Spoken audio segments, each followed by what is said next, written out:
Welcome back to another episode of the Marketing Quacks podcast. I'm your host, Ryan Dozer, and if you're new to the show, the mission here is to expose the quacks and gimmicks in the marketing industry while featuring some great marketers and entrepreneurs along the way. Now, on this episode, I'm excited to welcome our guest, Aaron Anderson. Aaron is the co-owner of Fresh Fit Meals with 2 locations in Urbandale and Ankeny, Iowa. Aaron, thanks so much for joining the show. Appreciate it, Dozer. Thanks for having me. Yeah, absolutely. So for those listening, Aaron's a good connection of mine here locally in Des Moines, and I believe we crossed paths through the Loop Des Moines networking group. So It's always nice to chat with fellow entrepreneurs in Iowa, and I don't know about you, I just feel like there aren't many of us around here. There's not. The Loop is a good event for that too, and just getting around that community and having. Yeah, it's hard to relate to the 9 to 5. Like I don't know. It's just hard to relate. You know. I can't anymore. It's 7 days a week operation. Yeah, absolutely. Went from 9 to 5 to 24/7. That's what I like to say. Literally. So let's just do a quick intro on who you are and what you do with Fresh Fit Meals. Yeah, so Fresh Fit Meals, essentially what we do, so if you're a customer walking through a door, you're able to choose between about 40 to 50 different meal prep options. So you're going to have all the calories, proteins, carbs, and fats all labeled on the package. So we're essentially making it super easy, convenient, and then healthy along the way. So if you do have a health goal, we're able to help with that. If you don't like cooking, you don't like grocery shopping, you don't like cleaning, we do all that for you. And that's as simple as that. You can walk inside the store, grab the 1 meal, you can grab 5 meals. Most people get lunches for the week. Or you can order online. And we're ship across the state of Iowa now too, so that part is fun. So we're slowly kind of getting into that realm. Yeah, and I'll say too, as a patron of your business, I love your smoothies too. The acai one's my favorite. Yes. Yeah, the acai is my favorite. The smoothie's awesome. Yeah, and then my background with the business is I handle a lot of the ops, the finance, and the people management, and then kind of the strategy. A lot of hats. You're doing everything. Yeah, that's the fun part, though. I'd get bored if I don't. Yeah, for sure. So let's talk about your journey in the entrepreneurship world. I mean, first of all, why did entrepreneurship kind of appeal to you? Were there any people you talked to that inspired you? Were there any books you read? Talk about kind of your path into this entrepreneurship journey that you're in now at Fresh Fit. See, those we could do like 2-hour podcasts on this one. But essentially, growing up, I was always had a high work ethic, and I've always thought, I want more of my life versus just kind of, I want to dream big, and that's my entire mission in life is dream big. And so going into it, like I wanted to be a doctor growing up. It didn't work. I wasn't book smart like that. I was about 50. Work ethic was there. My book smartness, no. Biology went through one year, out the other. And then business just clicked, and some things just mesh with your brain better than others. Business of people, I fell in love with that process. So I managed the company for a couple of years, left, did another company at Winterset Cidery, a couple friends there, and then came back around and bought the company during COVID. And there's always a positive in everything, no matter which way you look at it. So, and that's kind of the whole journey of it. And now we're a little over 3.5 years in with my business partners. And yeah, we're trying to grow the thing versus, have a 1 or 2 store shop and then shipping. I love that. So just dream big. You have to have that ambition. So let's talk about marketing a little bit. I mean, this is a marketing podcast per se. So why should a business like Fresh Fit Meals invest resources into an online marketing strategy, I guess, now and in 2024 and beyond? Yeah, so I'll have to give credit to our business coach here. We have a business coach that helps us on the side. And he, 2 weeks ago, and this is a little bit of marketing, like graphic design piece. He's like, Aaron, stop being an amateur graphic designer, hire it out. I'm like, but, an entrepreneur mindset, you're like, I can do everything. Maybe not to the best ability, like you have someone better expertise, right? And that's what I learned. I'm like, all right, whatever. We're going to spend a little money. If it sucks, I'm going to be like, I got you, business coach. And it turned out it was night and day, like 20x better than mine. So where'd you hire this graphic designer? Was it locally? Was it Upwork, Fiverr? Yeah, it's in Ames. They're locally in Ames, so it was one of his connections. Like, hey, you should try them out. Just give them a shot, and then they blew it out of the water, and now I just gave them one of our Facebook ads that we're about to run too. So it's like looking at that piece of it. It's surrounding yourself on the marketing end of, hey, find people that are really good at it, and be an entrepreneur. Understand that you're not always there's better people than you are, even though you want to save a buck. That's my mindset. I know there's better people, but sometimes saving a buck isn't the best way to do it. So like in marketing instance, like we did a little bit of Facebook ads, stuff like that. And And is that just brand awareness? Is that to try to drive foot traffic? I mean, explain your strategy behind that. Yeah, so it's a little bit of both. Our branding's pretty well recognized now in Des Moines Metro, which is nice. That's a lot of guerrilla marketing. So before we bought the company, we were very much local. We still are local community based. So like we could walk into almost any gym in the metro and be like, hey, can we set up shop here? Hey, can we sample out food? Hey, we are partnering with you now. Like your employees get a discount at our store. And that's really how we built the company, basically from a 6-figure store down into a 7-figure store. So yeah, we'll do about $3 million in revenue by the end of this year. When we took it over, we did $800,000. So that's our growth projection. But that was a lot of just in the dirt guerrilla marketing, communicating with people and talking to them, building relationships, and that's how we do it in the store. Now with Facebook adding into that piece of it, we do a little more than that.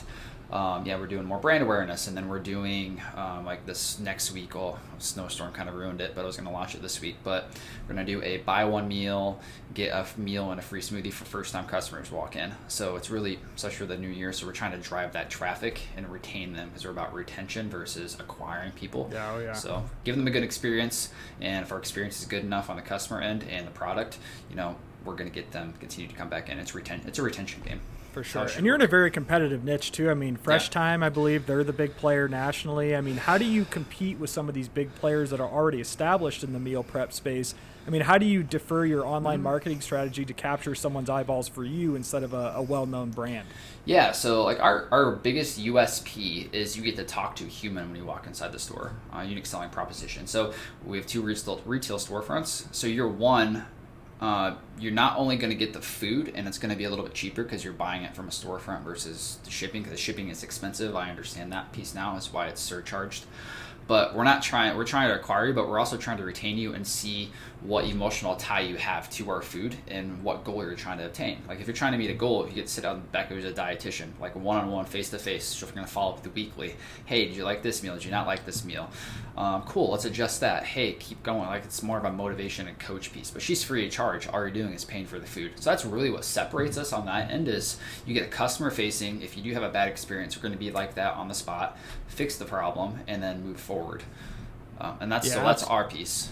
Yeah, that makes sense. Are you doing anything outside of the Facebook ads? Are you doing like email marketing? I know we talked offline about, SMS texting. I guess kind of explain some of these other marketing strategies that you dabbled into. Yeah, so email marketing and text strategy, obviously getting, the customers in the funnel in a sense and making sure you get the email and because you're a big top of funnel. I mean, that's a lot of your audience is top of funnel. And how do we drip them through and work them through the funnel?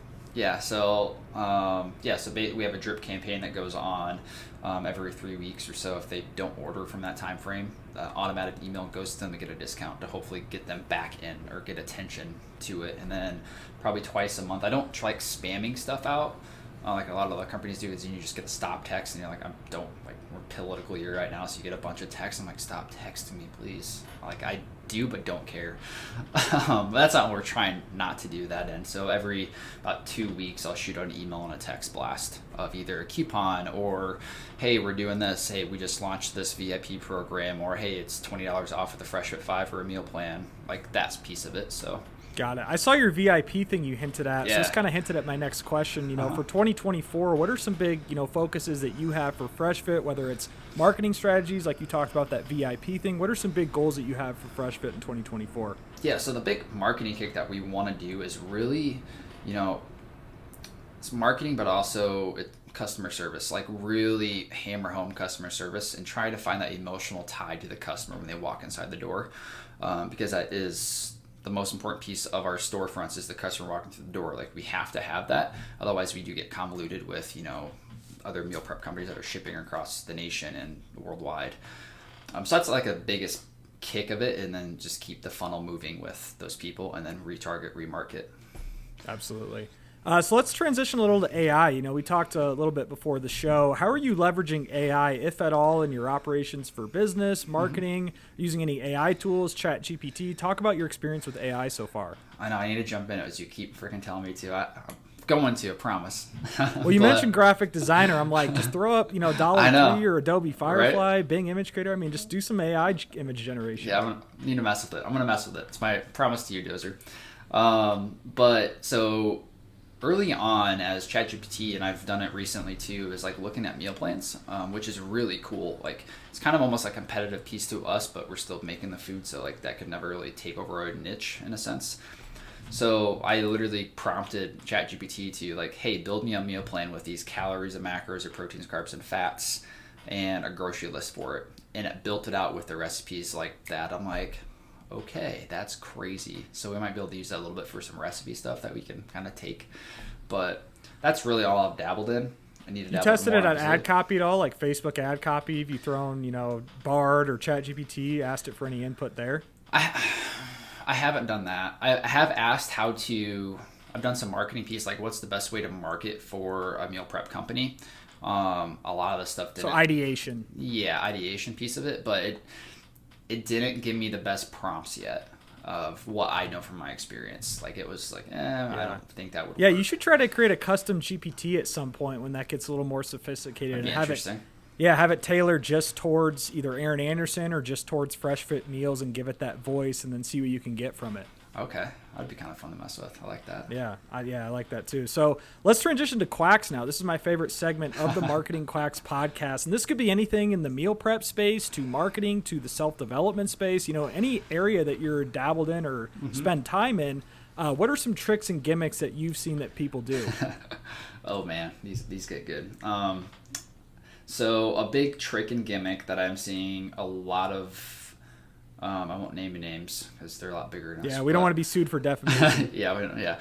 But what I've noticed is you'll have to. Hormozy kind of touches on this a little bit in his books, which does make sense to a point. But the problem is how a lot of the meal prep industry works right now is you're selling boxes and bundles, which that's what we do, but they're doing it out of the course of like 8 weeks. And so they're giving you this big discount up front, $150, $160 off. Wow, that's a lot of money.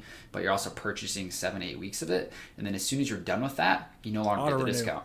Auto renew, you don't get the discount, and they just jack that price up. So you get screwed. So all they're trying to do is acquire the customer. And that's why I was like, we're big on retention versus just acquiring. Yeah, we want to acquire the customer, but we want to retain them as well, right? We want to make sure they have a good experience.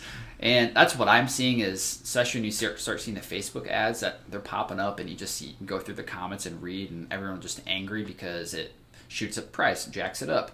And all of a sudden, it's like, well, what are you doing for the return customers? And we do a lot for return customers. That's our point. They don't do anything. They're just trying to acquire, run the system.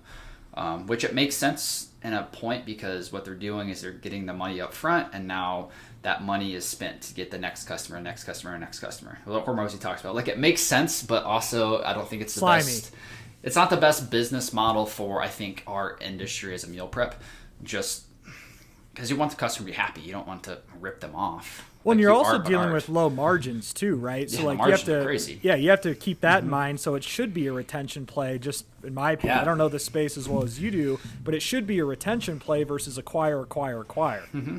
Yeah, 100%. So that's the biggest marketing quack that I see, and it just grinds my gears every time I see it. I'm like, I wish it would stop doing it. Are you familiar with SaaS products at all? Like VPNs or anything in the SaaS world? Not familiar enough, probably. We'll have to talk after this episode, but I study a lot of sales processes for SaaS tools, and SaaS tools are kind of the new thing right now. They're making millions and millions of dollars, and how they do it is they get you that upfront. Once they get you with the credit cards, they'll offer this huge upfront discount. I see this in VPNs all the time. I do a lot of marketing with VPNs. They'll get you for a huge upfront discount, and then you never think about it for a year, 2 years, and then, oh my God, it's on credit card auto renew, but it's at the full price. And then when you go try to cancel, they train their people, the customer service, to make it as difficult as possible to cancel your subscription. Yeah. And it's like, wow, like how many people have cracked this code and figured it out? Like, you can learn a lot from studying these SaaS things. Interesting. That's crazy. Yeah, it's slimy and gimmicky, man. I'm gonna have to do a whole dedicated dedicated episode to why SaaS is a scam. I hate it so much. Like, it's just be. I'm a big believer in, like, business wise, you get the value for what you can put into someone and like help them, versus like, why are you gimmicking, trying to just make money versus help the customer? You help the customer, put the customer first, you're going to win every time. You're going to make more money than you are freaking just trying to scheme someone. People at the very top just see the dollar signs first, man. It makes me so mad. So let's talk about your podcast a little bit. I know you have a podcast going on. Kind of talk about, what your goal is there, what you're talking about. I just want to give you the platform here to explain what you're doing. Yeah, so my podcast is Everything Small Business by Aaron, or Double A. It's got called Double A lot in college, so it was kind of a decent nickname. And so essentially what I'm talking about is just a lot of small business stuff, and going from what your experience is, or because a lot of it. So if you look at like Hormozy or Gary Vee, we're seeing them as they're coming up, or they're maybe even there. I'm trying to go like on a bottom scale, like, hey, this is what we're running through. We're only a $2.5-3 million business, and this is what we're doing. Some of the things I can't talk about because it's a little too personal. But it's going through the nitty gritty and like doing the hard stuff. What I've learned, it's that piece, and also bringing on people like yourself at some point. Yeah, you gotta get me on. I know. I'm actually kind of like this webcam thing. I haven't actually tampered with this. Might have to be more of that end of it versus kind of coming here. As this is like where we shoot it. But that's essentially what it is. It's just everything small business and what I'm learning along the way. And what other people have learned, like Rob, and customer service. I'm big on customer service, obviously. I've been talking about that the last 15 minutes. But, yeah, and then that's what my podcast is about. Yeah, we talk all the time. We relate in this way, too, where there's so many just quacks on the internet that say, buy this course, or, become an entrepreneur tomorrow, but they don't actually explain the steps that it takes to become a legitimate, successful entrepreneur. And it's like me and you both know, like, you have to grind. Like, there's no shortcut. There's no easy way to do it. Like, don't just buy a course for $1,000 and expect to wake up and have $100,000 in your bank account. It's just, it's so crazy to me. And that's before our business coach, kind of patting him on the back a little bit. Like, I was always against business coaches because I'm seeing. I am too, because I get sold by business coaches at least once a week. But I said the same thing. And we're a little bit different business too. Yeah. But our business coach has done such a freaking phenomenal job with us the last 7 months. Like, me and him, we don't butt heads a lot, but there's sometimes like I'll put my foot down, he'll put his down, and we'll like test like the graphic design thing. I was not happy after that call. Becca shot me a text, like, you good? I'm like, a little frustrated, but we're good. And I sent it. I'm like, damn it, he was freaking right. That sucks. But just from the sense of like, there's a lot of gimmicky stuff out there. And then so my first question to him was, okay, what business have you ran? I was like, I've had 3 businesses. They're all been successful. I'm like, okay, cool. We can sit down and talk. And the things that he's like brought from an outside perspective and then systematizing things, it's helped, like, it gets me out of my own way and Beck out of her own way. It helps both of us learn and grow together, which is a lot of fun. And you just have to have the right person, because there's definitely people that approach you and like, it's not going to happen.